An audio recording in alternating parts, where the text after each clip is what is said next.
ቀብር ውስጥ ከሚቀርቡ ጥያቄዎች መካከል ቁርጥ ምላሽ የሚያስፈልገው በተግባር ዛሬ ካላወልነው ነገ የውም القيامة ቀብር ላይ ብንሆን መመለስ የማንችለው ከባድ ጥያቄ ነው።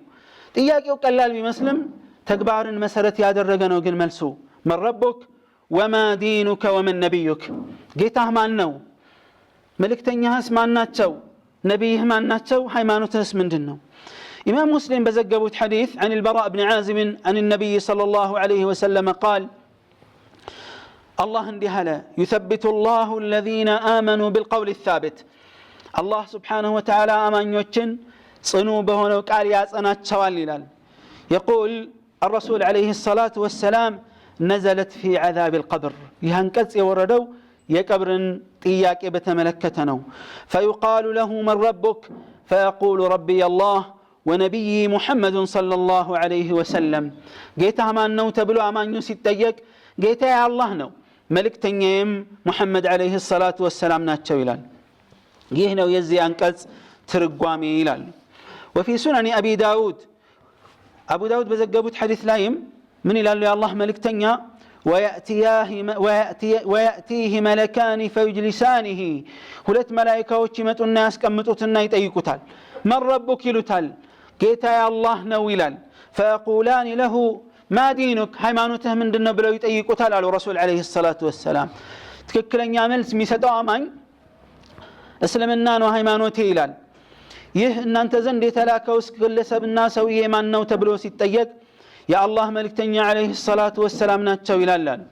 فيقولان وما يدريك እንዴት አወቅ ምን አሳወቀህ ይህ ለዚህ ጥያቄ መልስ ለመስጠት ምንድነው ያበቃህ እንዴት ልታቅሻል ይሉታል አሉ فيقول قرأت كتاب الله فآمنت به وصدقت قرآن አንብቤ የአላህን ቃል አንብቤ በትክክል አምኜ እውነት ብዬ ተቀብያለሁና ነው ይላል። زاد في حديث جرير فذلك قول الله يثبت الله الذين آمنوا አማኞችን አላህ ያጸናቸዋል የተባለው ማዕናው ይሄ ነው ይላሉ።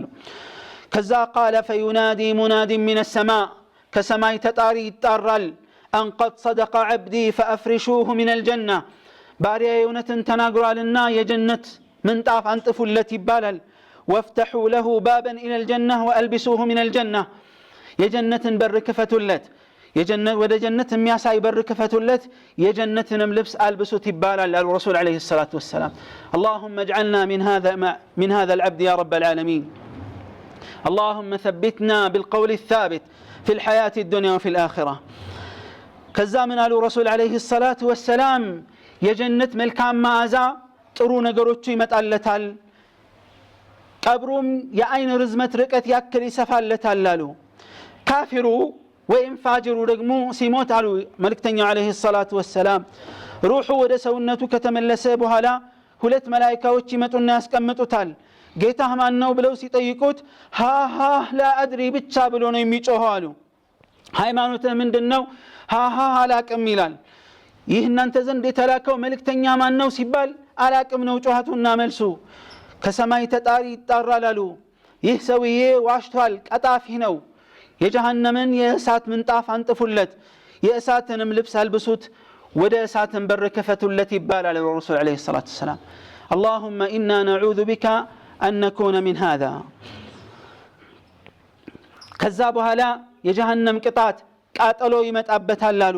ቀብር ይጠባል ቀብር እጅግ ይጠብበትና የጎድኖቹና አጥንቶቹ እስኪተላለፉ ድረስ ቀብር ይጨምቀዋል አሉ ረሱል عليه الصلاة والسلام ከዛ በኋላ ምን አሉ የአላህ መልእክተኛ ثم يقيض له أعمى أبكم አይነ ስውር ዲዳ የሆነ ሰው ይመደብና በትልቅ መጥረቢያ ጭንቅላቱን ይመታዋል አሉ።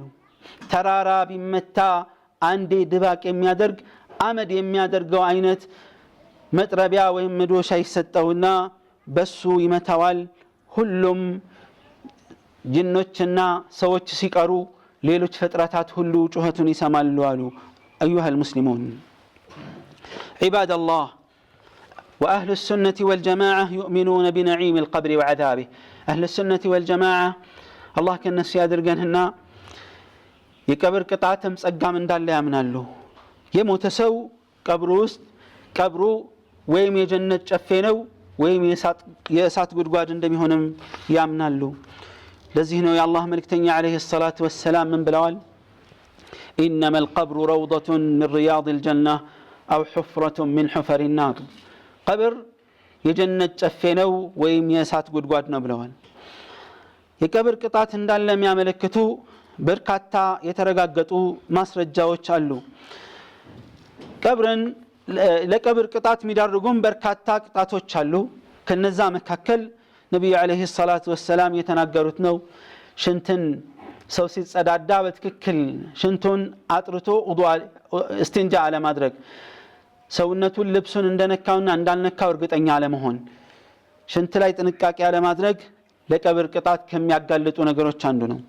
እንደዚሁም ደግሞ ወሬ ማዋሰድና ማመላለስ፣ ሰውን ማጋጨት። ኢማሙ አልቡኻሪ በዘገቡት ሐዲስ عن ابن عباس قال مر النبي صلى الله عليه وسلم بقبرين نبي عليه الصلاة والسلام ሁለት የተቀበሩ ሰዎች ነበሩ። በእነሱ ቀብር በኩል አለፉና فقال إنهما لا يعذبان እየተቀጡ ነው አሉ ረሱል عليه الصلاة والسلام وما يعذبان في كبير በትልቅ ነገር አይደለም እየተቀጡ ያሉት። መጠንቀቅ የሚችሉት ቢጠነቀቁ ኑሮ ትልቅ አልነበረም፣ አደገኛ አልነበረም። ነገር ግን መጠንቀቅ ስላልቻሉ፣ ጥንቃቄ መውሰድ ስላልቻሉ ለዚህ ቅጣት ተጋልጠዋል። አንደኛው فكان أحدهم فكان لا يستتر من البول ሽንቱን ተጠንቅቆ አይጸዳዳም ነበር አሉ ረሱል አለይሂ ሰላቱ ወሰላም። ሁለተኛው ደግሞ ወሬ ያመላልስ ነበርና በማለት የአላህ መልእክተኛ ተናግረዋል።